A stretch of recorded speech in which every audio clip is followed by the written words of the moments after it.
Hi friends, welcome to Lakshmi maths. இன்னைக்கு என்ன பார்க்க போறோம்னா என்டிபிசி எக்ஸாம்ல ரிப்பீட்டடா கேட்ட ஜிகே கொஸ்டின்ஸ் வந்து பார்க்க போறோம். ஸோ இன்னைக்கு கிளாஸ்க்குள்ள போறதுக்கு முன்னாடி புதுசா யாராவது நம்ம சேனலுக்கு வந்திருந்தீங்கன்னா சப்ஸ்கிரைப் பண்ணிட்டு பெல் ஐக்கான கிளிக் பண்ணிக்கோங்க. நீங்க இன்னும் லக்ஷ்மி மேக்ஸ் ஆப்பை டவுன்லோட் பண்ணல அப்படின்னா பிளே ஸ்டோர்ல போய் லக்ஷ்மி மேக்ஸ் ஆப்பை டவுன்லோட் பண்ணிக்கோங்க. அப்கமிங்ல வரக்கூடிய என்டிபிசி எக்ஸாமுக்கு நான் ப்ரிப்பேர் பண்ணிட்டு இருக்கேன் மேம். அதுக்கு எனக்கு ஒரு பெஸ்ட்டான கிளாஸ் வேணும் அப்படின்னு நினைக்கிற ஸ்டூடெண்ட் நம்ம லக்ஷ்மி மேக்ஸ் ஆப்ல இருக்க ஆல் இன் ஒன் கோர்ஸ்ல ஜாயின் பண்ணிக்கோங்க. ஸோ இந்த கோர்ஸ்ல பாத்தீங்க அப்படின்னா ரயில்வே என்டிபிசிக்காக ஸ்பெஷலா ஒரு பேட்ச் வந்து ஸ்டார்ட் பண்ணிருக்கோம்.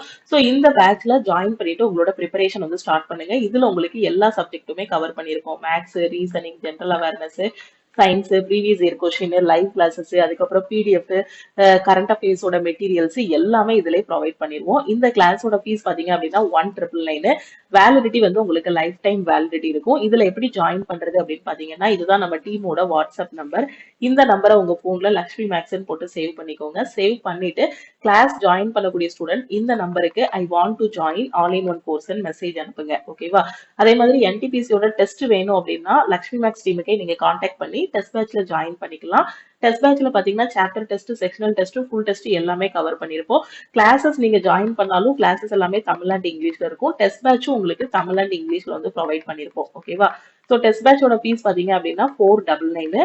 நீங்க ஆல் இன் ஒன் கோர்ஸ்ல ஜாயின் பண்ணிட்டீங்க அப்படின்னா என்டிபிசி மட்டும் இல்ல, அதுக்கு அடுத்து வரக்கூடிய எஸ்எஸ்சியோட எக்ஸாம்ஸ் என்ன நீங்க ப்ரிப்பேர் பண்ணாலுமே ஒரு 50க்கும் மேற்பட்ட சென்ட்ரல் கவர்மெண்ட் எக்ஸாம்ஸ் எல்லாமே அந்த ஒரு கோர்ஸ்ல உங்களுக்கு வந்து கவர் பண்ணிருப்போம். ஓகே, எக்ஸாம் பத்தி வேற எதுவும் டவுட் இருந்தா இந்த நம்பருக்கு கால் பண்ணி கேட்டுக்கோங்க. ஓகேவா?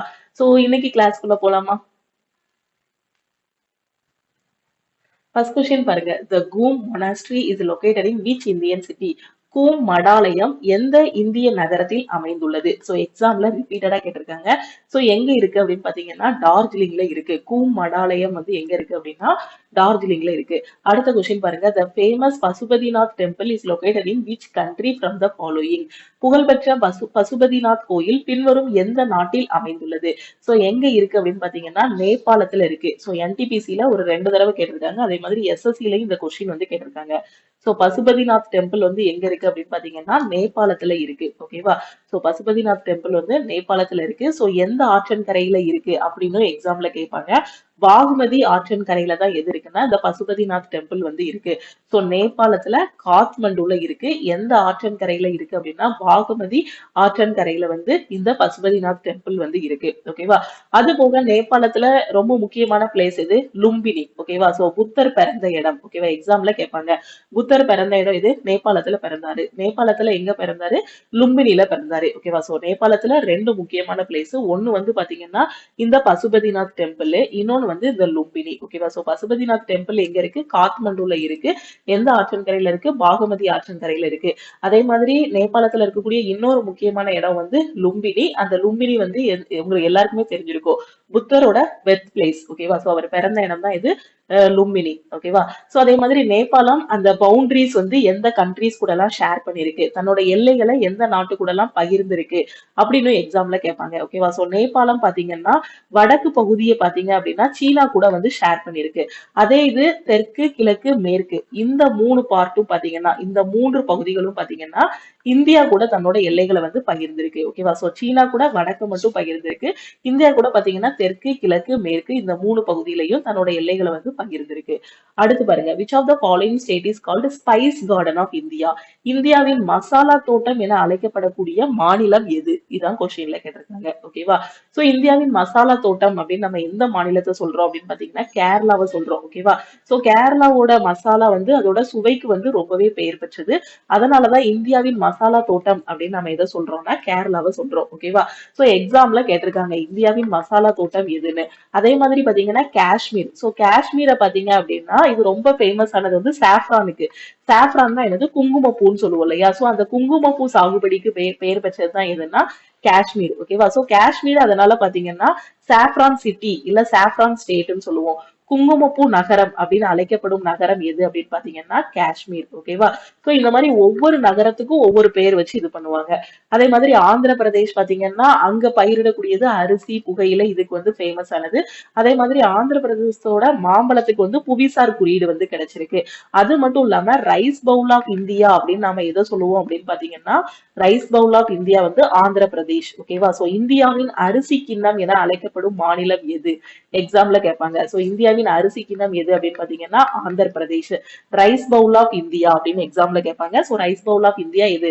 ஆந்திர பிரதேஷ். ஓகேவா? சோ அதே மாதிரி பஞ்சாப். பஞ்சாப் பாத்தீங்க அப்படின்னா கோதுமை, பழங்கள், காய்கறிகள் இது பயிரிடுவதுல பஞ்சாப் வந்து ரொம்பவே முக்கியமானது. ஓகேவா? சோ இதனால இத பாத்தீங்க அப்படின்னா என்ன சொல்லுவாங்கன்னா இந்தியாவின் தானிய களஞ்சியம், தானியங்கள் அப்படின்னு சொல்லுவாங்க. அப்படி இல்லைன்னா இந்தியாவின் ரொட்டி கூடை அப்படின்னு சொல்லுவாங்க. சோ இங்கிலீஷ்ல சொல்ல போனா granary of India. So granary of இந்தியான்னு நம்ம எதை சொல்லுவோம் அப்படின்னு பாத்தீங்கன்னா பஞ்சாப் ஸ்டேட்டை தான் சொல்லுவோம். எக்ஸாம்ல கேட்பாங்க, எல்லாமே முக்கியமான பாயிண்ட். ஓகேவா? சோ கிரானரி ஆஃப் இந்தியா எது அப்படின்னு பாத்தீங்கன்னா பஞ்சாப். அப்படி இல்லைன்னா இந்தியாஸ் பிரெட் பேஸ்கெட், ரொட்டி கூடை, இந்தியாவின் ரொட்டி கூடை என அழைக்கப்படுவது எது? பஞ்சாப். சோ எல்லாத்தையுமே நோட் பண்ணிக்கோங்க.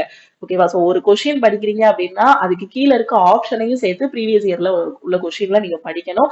அதுதான் ப்ரீவியஸ் இயர் கொஸ்டின் படிக்கக்கூடிய ஒரு பெஸ்ட் மெத்தட். இப்போ ஜெனரல் அவேர்னஸ் எல்லாமே ப்ரீவியஸ் இயர் பேப்பர் எடுத்து படிக்கிறீங்க அப்படின்னா அந்த கொஸ்டினை மட்டும் படிக்க கூடாது. இந்தியாவின் மசாலா தோட்டம் கேரளா, அடுத்த கொஸ்டின் போயிருவோம் அப்படி படிக்க கூடாது. சோ இந்தியாவின் மசாலா தோட்டம் வந்து கேரளாவா, அதுக்கப்புறம் அதுக்கு கீழே இருக்க ஆப்ஷன். அப்ப காஷ்மீருக்கு என்ன பேர் வச்சிருக்காங்க? சோ சாஃப்ரான் சிட்டி, குங்குமப்பூ நகரம் அப்படின்னு வச்சிருக்காங்க. அதே மாதிரி ஆந்திர பிரதேஷ்க்கு பாத்தீங்கன்னா ரைஸ் பவுல் ஆஃப் இந்தியான்னு வச்சிருக்காங்க.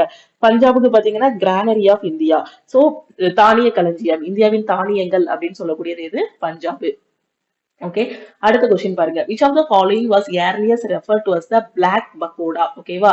சோ பின்வருவனவற்றுள் எது கருப்பு பக்கோடா என முன்னர் குறிப்பிடப்பட்டது? சோ எந்த இதை வந்து கருப்பு பக்கோடான்னு சொல்லுவாங்க அப்படின்னு பாத்தீங்கன்னா சன் டெம்பிள் ஒடிஷால இருக்கு இல்லையா, அததான் வந்து என்ன சொல்லுவாங்க அப்படின்னு பாத்தீங்கன்னா கருப்பு பக்கோடான்னு சொல்லுவாங்க. சோ சூரிய கோயில் கொனார்க்கு எங்க இருக்கு? கொனார்க் எங்க இருக்கு? ஒடிஷால இருக்கு. ஓகேவா? சோ சன் டெம்பிள் ஒடிஷாவை என்ன சொல்லுவாங்க அப்படின்னு பாத்தீங்கன்னா பிளாக் பக்கோடா. ஓகேவா? சோ பிளாக் பக்கோடா என அழைக்கப்படக்கூடிய அந்த டெம்பிள் எது அப்படின்னு பாத்தீங்கன்னா சன் டெம்பிள் ஒடிஷா. ஓகே, சூரிய கோயில் ஒடிஷா. கொனார்க், கொனார்க் எங்க இருக்குன்னா ஒடிஷால இருக்கு. ஓகே, அடுத்து பாருங்க. Buland Darwaza is located in which of the following states of India? Okay, so Buland Darwaza இந்தியாவில் பின்வரும் எந்த மாநிலத்தில் அமைந்துள்ளது? சோ புலந்தர்வாசா எந்த மாநிலத்துல இருக்கு? உத்தரப்பிரதேஷ்ல இருக்கு. ஓகேவா? சோ புலந்தர்வாசாவை கட்டினவர் யாரு அப்படிங்கறத நீங்க கமெண்ட்ல சொல்லுங்க. மேபி அது கூட டீடைல் எக்ஸ்பிளனேஷன்ல நான் கொடுத்திருப்பேன். ஓகேவா? சோ புலந்தர்வாசா வந்து எந்த ஸ்டேட்ல இருக்கு? உத்தரப்பிரதேஷ்ல வந்து இருக்கு. ஓகேவா? சோ புலந்தர்வாசா பாத்தீங்க அப்படின்னா இதை என்ன சொல்லுவாங்க அப்படின்னு பாத்தீங்கன்னா வெற்றியின் கதவு அப்படின்னு சொல்லுவாங்க. 1575ல முகலாய பேரரசர் ஆஹ் அக்பரால் அக்பரால் கட்டப்பட்டதுதான் எது அப்படின்னு பாத்தீங்கன்னா இந்த புலந்தர்வாசா. எது அப்படின்னு பாத்தீங்கன்னா குஜராத் மீது அவருக்கு கிடைச்ச வெற்றியின் காரணமாக கட்டப்பட்டதுதான் எதுன்னா இந்த புலந்தர்வாசா. ஓகேவா? சோ அடுத்து பாருங்க. அதே மாதிரி இவர் இன்னொன்னு கட்டியிருப்பாரு, பதைப்பூர் சிக்ரி. ஓகேவா? சோ இது எல்லாமே நம்ம ஹிஸ்டரியில படிச்சிருப்போம். அதே மாதிரி பதைப்பூர் சிக்ரி 1571ல அக்பர் தான் கட்டியிருப்பாரு. ஓகேவா? சோ இதை வந்து என்ன பண்ணாங்க? முகலாய பேரரசோட தலைநகரமா வந்து நிறுவனாங்க. அதே மாதிரி பாத்தீங்கன்னா ஆக்ரா கோட்டை எங்க இருக்குன்னு எக்ஸாம்ல கேட்பாங்க. ஆக்ரால இருக்கு. பதைப்பூர் சிக்ரி எங்க இருக்கு? ஆக்ரால இருக்கு. புலந்தர்வாசா எங்க இருக்கு? ஆக்ரால இருக்கு. ஹிமாயூனோட கல்லறை வந்து டெல்லியில இருக்கு. அக்பரோட கல்லறை வந்து சிக்கந்தரால இருக்கு. இது எல்லாமே எக்ஸாம்ல ப்ரீவியஸ் இயர்ல கேட்டிருந்தாங்க. ஓகேவா? சோ எல்லாத்தையுமே படிச்சுக்கோங்க. ஆக்ரா கோட்டை ஆக்ரால, பதைப்பூர் சிக்ரி பாத்தீங்கன்னா ஆக்ரா. சோ இது எல்லாமே எங்க இருக்கு? உத்தரப்பிரதேஷ்ல இருக்கு. ஓகேவா? சோ புலந்தர்வாசா ஆக்ரால இருக்கு. ஹிமாயூனோட கல்லறை வந்து டெல்லியில இருக்கு. அக்பரின் கல்லறை பாத்தீங்க அப்படின்னா சிக்கந்தரால இருக்கு. ஓகே, இந்த கொஸ்டின்ல பாருங்க. Which city is called the Manchester of India? ஓகேவா? சோ இந்தியாவின் மான்செஸ்டர் என அழைக்கப்படும் நகரம் எது அப்படின்னு கேட்டிருக்காங்க. சோ எது அப்படின்னு பாத்தீங்கன்னா அகமதாபாத். இந்தியாவின் மான்செஸ்டர் எது? அகமதாபாத். ஓகேவா?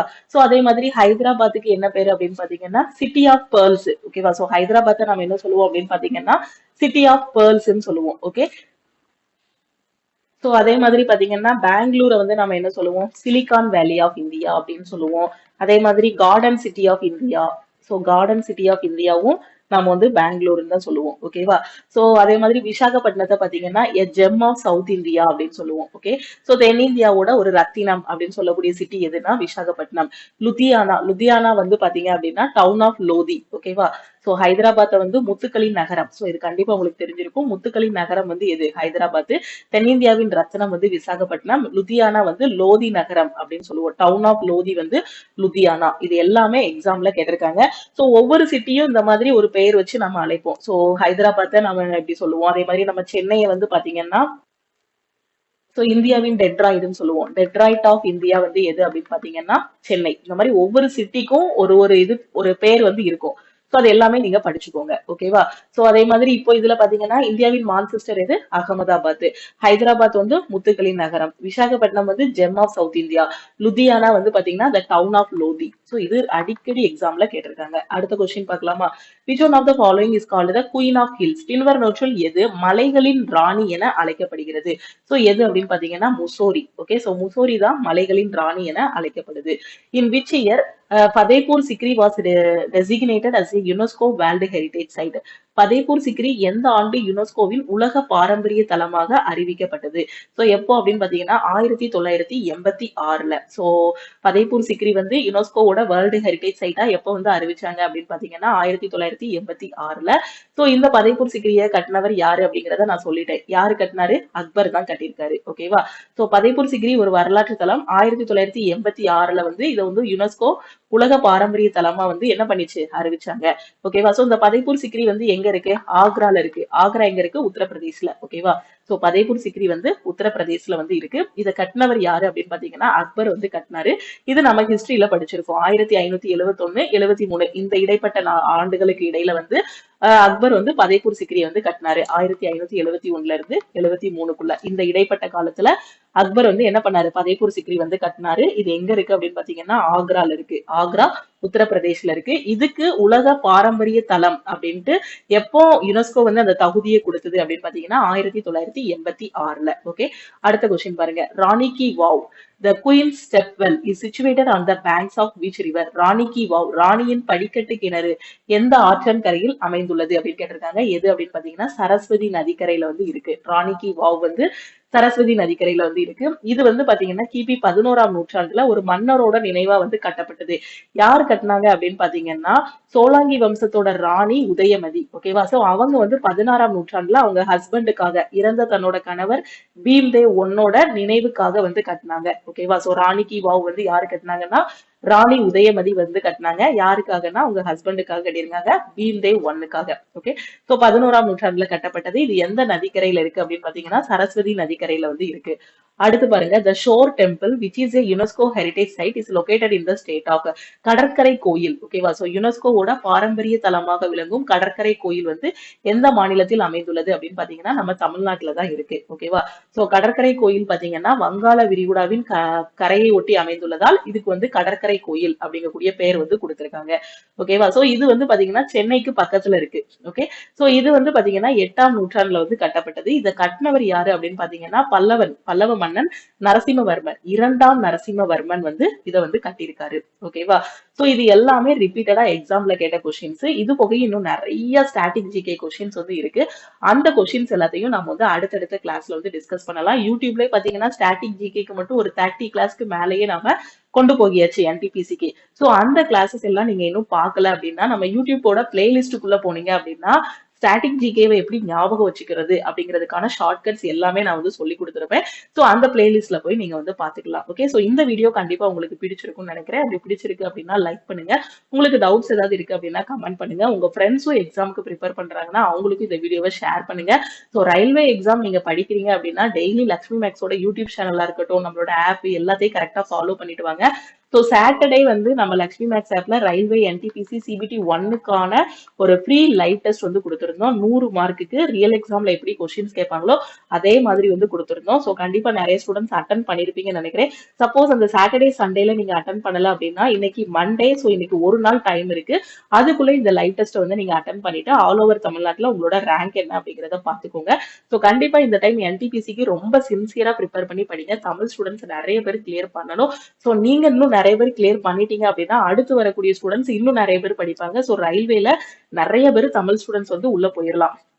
ஏன்னா ரயில்வேனாலே ஒரு அவேர்னஸே இல்லாம இருந்ததுக்கு இப்போ ஓரளவுக்கு நிறைய ஸ்டூடெண்ட்ஸ் வந்து படிக்க ஆரம்பிச்சிட்டீங்க. ஸோ டிஎன்பிஎஸ்சி பேங்கிங் அது எல்லாத்துக்கும் எவ்வளோ அவேர்னஸ் இருக்கோ அதை விட அதிகமா ரயில்வேக்கும் அவேர்னஸ் வரணும். ஏன்னா ரயில்வே எக்ஸாம் வந்து ஈஸி தான். நீங்க நல்லா படிச்சீங்க அப்படின்னா ஈஸியா கிளியர் பண்ணிடலாம். சிஜிஎல் அந்த எக்ஸாம்ஸ் எஸ்எஸ்சியோட சிஜிஎல் பேங்க் பிஓ கிளர்க் அந்த எக்ஸாம்ஸ் கம்பேர் பண்ணும்போது ரயில்வே எக்ஸாம் வந்து ரொம்ப ஈஸியா கிளியர் பண்ணக்கூடிய ஒரு எக்ஸாம். ஆனா நீங்க படிக்கணும், படிக்காம கிளியர் பண்ண முடியாது. ரிப்பீட்டடா எஃபோர்ட் போட்டீங்க அப்படின்னா ஈஸியா எக்ஸாம் கிளியர் பண்ணிடலாம். ஸோ அதுக்காக தான் லக்ஷ்மி மேக்ஸ் டீம்ல இருந்து பாத்தீங்கன்னா உங்களுக்கு என்டிபிசிக்கான டெஸ்ட் பேட்ச் நம்ம ஆப்ல கொடுத்துருக்கோம். அதே மாதிரி என்டிபிசிக்கான பெஸ்ட் கிளாஸஸும் கொடுத்து அதுக்கு தனியா ஒரு செலெக்ஷன் பேட்ச்னு அதுலயே கொண்டு போய்கிட்டு இருக்கோம். ஒவ்வொரு வாரமும் என்னென்ன படிக்கணும் அப்படிங்கறத ஒரு டைம் டேபிளா கொடுத்து வார கடைசியில வந்து அதுல டெஸ்ட் இருக்கும். ஓகேவா? சோ நீங்க வந்து எங்க படிக்கணும் எப்படி படிக்கணும்னு தெரியாம இருந்தீங்கன்னா இந்த என்டிபிசியோட பேட்ச்ல வந்து ஜாயின் பண்ணிக்கோங்க. சோ செகண்ட் வீக்குக்கான பிளான் வந்து இன்னைக்கு தான் நம்ம ஸ்டார்ட் பண்ணிருக்கோம். ஆல்ரெடி ஃபர்ஸ்ட் வீக் கம்ப்ளீட் ஆயிருச்சு. இருந்தாலும் பரவாயில்ல, நீங்க இப்ப ஜாயின் பண்ணா கூட ஃபர்ஸ்ட் வீக்கையும் சேர்த்து படிச்சிட்டீங்க அப்படின்னா எக்ஸாம் வந்து மார்ச்ல தான் இருக்கும். அதுக்குள்ளே ரொம்ப பெர்ஃபெக்ட்டா ரெடி ஆகிடலாம். ஈஸியா சிபிடி 1ல வந்து ஒரு ஒரு இப்பதான் நீங்க படிக்க ஆரம்பிச்சிருக்கீங்க, ஒரு ஆவரேஜ் ஸ்டூடெண்டா இருந்தா கூட ஒரு 75 பிளஸ் வந்து ஸ்கோர் பண்ணிடலாம். இல்ல நீங்க வந்து இன்னும் கொஞ்சம் எஃபோர்ட் நல்லா போட்டீங்க அப்படின்னா கண்டிப்பா 90 பிளஸ் வரைக்கும் ஸ்கோர் பண்ணலாம். ஏன்னா சிபிடி 1ஓட கட் ஆஃப் பாத்தீங்கன்னா 75 அபோவ், 90 இருக்காது. ஏன்னா இங்க எழுதுற எல்லா ஸ்டூடெண்ட்டுமே டாப்பரா இருக்க மாட்டாங்க. மெஜாரிட்டி வந்து ஆவரேஜ் ஸ்டூடெண்ட் தான் இருப்பாங்க. ஒரு 75 பிளஸ் எப்படியாவது கொண்டு வந்துட்டீங்கன்னா போதும். உங்களோட ஸ்கோர் வந்து இப்போ நீங்க அட்டன் பண்ணக்கூடிய டெஸ்ட்ல ஒரு 75ல இருந்து 80க்குள்ள நீங்க எடுக்க ஆரம்பிச்சிட்டீங்கன்னா இப்பவே நீங்க எழுதி வச்சுக்கோங்க. என்டிபிசி சிபிடி 1 ஈஸியா கிளியர் பண்ணிடலாம். இன்னும் கொஞ்சம் எஃபோர்ட் போட்டீங்கன்னா சிபிடி 2வும் நீங்க கிளியர் பண்ணிடலாம். ஈஸியா போஸ்டிங் வாங்கிடலாம். ஸோ நீங்க எஃபோர்ட் போடணும். ஸோ ப்ரிப்பரேஷன் ஸ்டார்ட் பண்ணல அப்படின்னா குயிக்கா ப்ரிப்பரேஷன் ஸ்டார்ட் பண்ணுங்க. நான் திருப்பியும் சொல்றேன், லக்ஷ்மி மேக்ஸ் ஆப் டவுன்லோட் பண்ணலன்னா டவுன்லோட் பண்ணிக்கோங்க. அதுல ரயில்வே எக்ஸாமுக்கு தேவையான ஃப்ரீ மெட்டீரியல்ஸ், ஃப்ரீ டெஸ்ட் எல்லாமே ப்ரொவைட் பண்ணிருக்கோம். ஸோ அதை நீங்க ஃபாலோ பண்ணிக்கலாம். எனக்கு ஃபர்ஸ்ட்ல இருந்தே ஃபுல்லா ஒரு கைடன்ஸ் வேணும் அப்படின்னு நினைக்கிற ஸ்டூடெண்ட் லக்ஷ்மி மேக்ஸ் ஆப்ல இருக்க ஆல் இன் ஒன் கோர்ஸ்ல ஜாயின் பண்ணிக்கோங்க. ஏன்னா இந்த கோர்ஸுக்குள்ளதான் என்டிபிசிக்கான செலக்ஷன் பேட்ச் வந்து கொண்டு போயிட்டு இருக்கோம். ஸோ இந்த கோர்ஸ்ல வந்து பாத்தீங்கன்னா என்டிபிசி மட்டும் இல்ல மத்த எல்லா எக்ஸாமும் கவர் பண்ற மாதிரி கிளாஸஸ் எல்லாமே ப்ரொவைட் பண்ணிருப்போம். ஓகேவா? ஸோ கிளாஸஸ் எல்லாமே தமிழ் அண்ட் இங்கிலீஷ்ல வந்து கொடுத்துருப்போம். ஸோ உங்க ஃப்ரெண்ட்ஸும் எக்ஸாமுக்கு அப்ளை பண்ணியிருக்காங்க, எங்க படிக்கணும் எப்படி படிக்கணும்னு தெரியல அப்படின்னா நம்மளோட ஆல் இன் ஒன் கோர்ஸா உங்களுக்கு வந்து ரெக்கமெண்ட் பண்ணுங்க. நம்ம டெலிகிராம் குரூப், டெலிகிராம் சேனல்ல நீங்க இன்னும் ஜாயின் பண்ணல அப்படின்னா டெலிகிராம் குரூப் அண்ட் சேனல்லையும் ஜாயின் பண்ணிக்கோங்க. இன்ஸ்டாகிராம்லயும் லக்ஷ்மி மேக்ஸை ஃபாலோ பண்ணிக்கோங்க. ஸோ கிளாஸ் ஜாயின் பண்ணக்கூடிய ஸ்டூடெண்ட் இந்த நம்பரை உங்க போன்ல லக்ஷ்மி மேக்ஸ் போட்டு சேவ் பண்ணிக்கோங்க. இந்த நம்பருக்கு I want to join all in one course message அனுப்புனீங்கன்னா டீம்ல இருந்து கான்டாக்ட் பண்ணிட்டு ஜிபே நம்பர் இல்ல அக்கௌண்ட் நம்பர் வந்து கொடுப்பாங்க. ஸோ கிளாஸ் ஜாயின் பண்ணக்கூடிய ஸ்டூடெண்ட் 1999 நீங்க பே பண்ணிட்டு பேமெண்டோட ஸ்கிரீன்ஷாட் சென்ட் பண்ணீங்கன்னா டீம் வந்து உங்களுக்கு ஆக்சஸ் வந்து கொடுத்துருவாங்க. ஆப்ல போய் டைரக்டா பே பண்ண வேண்டாம். ஆப்ல கோர்ஸோட ஃபீஸ் வந்து 2600 ரூபாய் கிட்ட இருக்கும். ஸோ இந்த அமௌண்ட் நீங்க பே பண்ண வேண்டாம். ஸோ டீமுக்கு கான்டாக்ட் பண்ணிட்டு நீங்க வந்து என்ன பண்ணிக்கலாம்னா ஃபீஸ் பே பண்ணிட்டு அதுக்கப்புறம் கிளாஸஸ் எல்லாமே பார்க்க ஆரம்பிச்சிடலாம். ஸோ பேட்ச் இப்பதான் ஸ்டார்ட் பண்ணிருக்கோம். ஸோ முடிஞ்ச அளவுக்கு சீக்கிரமா ஜாயின் பண்ணிட்டு ப்ரிப்பரேஷனா ஸ்டார்ட் பண்ணுங்க. திருப்பியும் நாம அடுத்த கிளாஸ்ல மீட் பண்ணலாம். இதுக்கு முன்னாடி நடந்த ரயில்வே எக்ஸாமோட அனாலிசிஸ், ப்ரீவியஸ் இயர்ல கேட்ட கொஸ்டின்ஸ், அதுக்கப்புறம் இப்போ நாம கொண்டு போன ரயில்வே தமிழன் பேட்சோட கிளாஸஸ் எல்லாமே நீங்க பார்க்கல அப்படின்னா யூடியூபோட பிளேலிஸ்டுக்குள்ள போனீங்க அப்படின்னா உங்களுக்கு தனித்தனி பிளேலிஸ்டா கொடுத்துருப்போம். ஸோ அதுல நீங்க பாத்துக்கலாம். ஓகே, திருப்பியும் அடுத்த கிளாஸ்ல மீட் பண்ணலாம். தேங்க்யூ.